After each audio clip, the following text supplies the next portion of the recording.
Hello everyone, this is Shningma from Beijing Institute of Technology.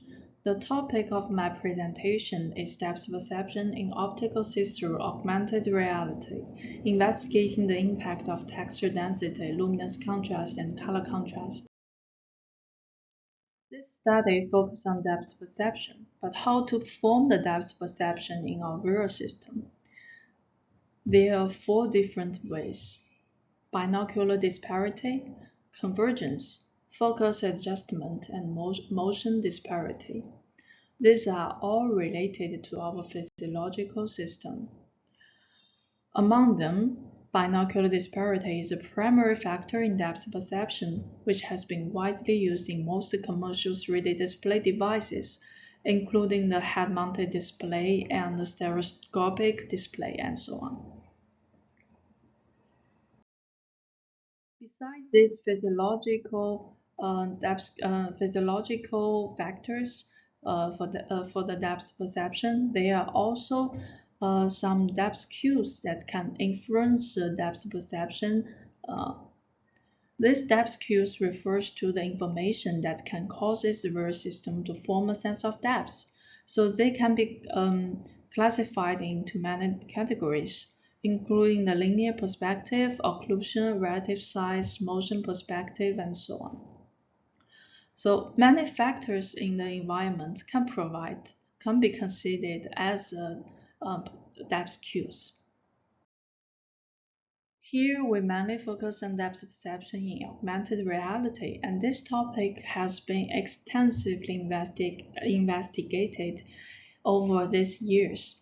Augmented reality includes the video see-through and optical see-through, two types.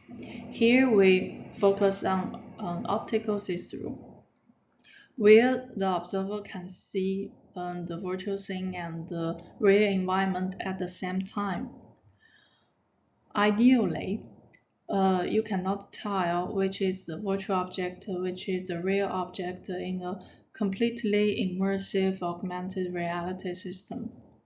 So that requires a very high level of integration or registration between the virtual and the real scene. So one important factor is depth perception. So we want the depth perception between the virtual and the real are completely consistent. However, the depth perception in AR is very complicated. There are many factors can influence the depth perception, not only from the virtual object but also from the real environment. So influential factors when rendering the virtual object including size, luminance, color, rendering model, transparency, texture of the virtual object, as well as illumination settings when rendering the object. For the real environment, the ambient illuminations in complexity, depth cues, sound can also be influential factors. This study mainly focused on the parameter called texture. Few studies specifically investigate the impact of surface texture on depth perception in AR, but the texture can provide some depth cues. So we want to know if we can improve the depth accuracy of depth perception in AR by optimizing the design of texture. This study aims to systematically investigate the influence of texture-related parameters on depth perception in AR, and we hope that the results can provide the guidance for the design of surface textures in AR, thereby reducing the registration errors between the virtual and the real. Here comes to the experiment design. We use the Microsoft HoloLens 2 as an optical see-through augmented reality device. The experiment was conducted in an indoor hallway, and the illumination was provided by four LED lamps fixed on the ceiling. And the illumination condition is quite uniform, with average luminance of 206 candela per square meters. The virtual object is a sphere, which has been positioned slightly above the ground with 10 centimeter distance. The depth matching method has been adopted to collect the real data in this experiment. An observer needs to match the perceived depth of the virtual object to the reference, which is a white strip on the floor. There are 5 strips fixed on the floor corresponding to different distance, from 4 meter to 12 meter with 2 meter interval.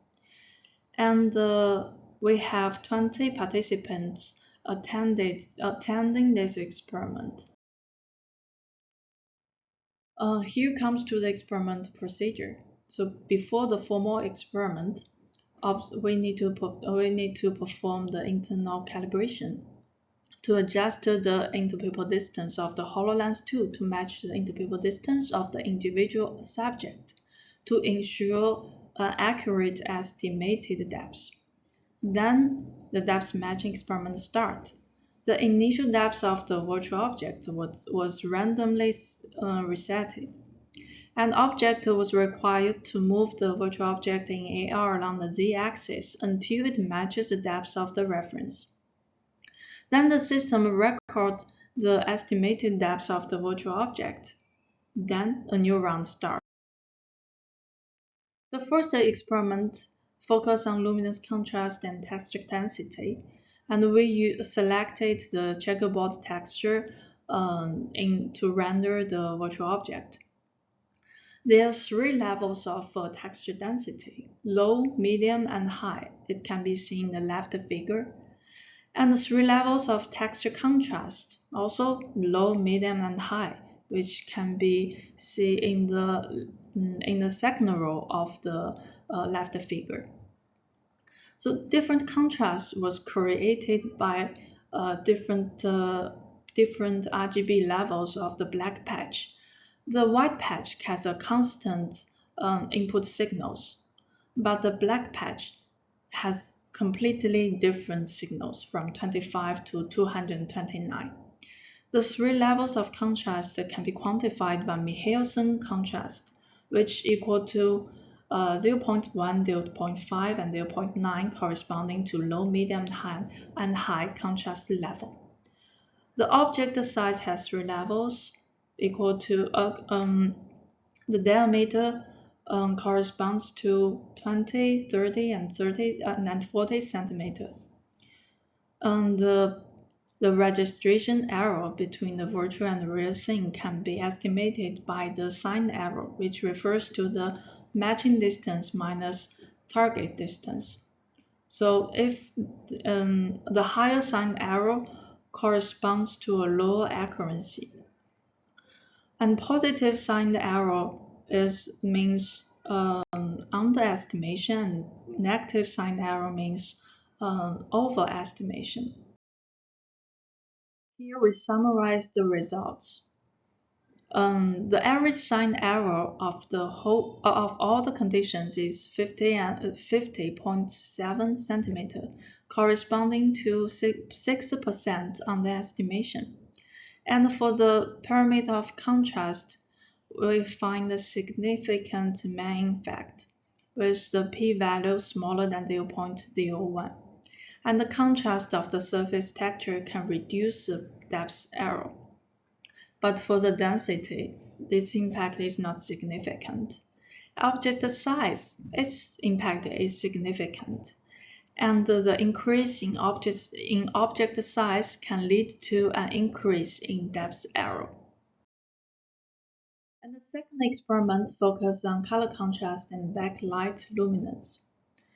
The color contrast, the texture color has 3 different color pairs with different contrast levels, including red-green, red-blue, and green-blue. We can calculate their color differences in CIE-LAB space, and we can find the red-green and the red-blue color pair has a substantially larger color difference than the green-blue pair. That means they have a higher color contrast. And there are 3 levels of luminance, 17, 34, and 60 candelabra square meters. Note that for each ball, all the pixels on the ball has uniform luminance distribution. It has been carefully characterized before the experiment. And here are the results of the second experiment. For the texture color, its impact is significant. The p-value is smaller than 0.01. The the red-green, red-blue color pairs have a significantly smaller depth error than the green-blue color pair. That means higher color contrast of texture improve depth perception accuracy. But we don't find a significant impact of luminance. So that means the variation in backlight luminance does not significantly alter the depth error in this experiment. The third experiment focuses on the interaction between the luminance and color contrast, and we select the red-green color pair as an example, and we created 6 levels of luminance contrast for this color pair. And we performed a statistical analysis. However, we don't find a significant impact of luminance contrast on depth error. But we do see the depth judgment accuracy is positively related to the luminance contrast, although this trend is not significant. It's probably due to the contrast for the red-green color pairs are already very high. Here we come to the conclusion. The perceived depths in AR consistently show underestimation. Enhancing texture contrast significantly improves depth accuracy in AR, especially for objects positioned further away. Similar effects are observed with both luminance contrast and color contrast in surface texture. And there might be a saturation effect, wherein no additional depth cues are provided beyond a certain threshold of the texture contrast. So all the conclusions can provide guidance for the texture design for the augmented reality in the real applications.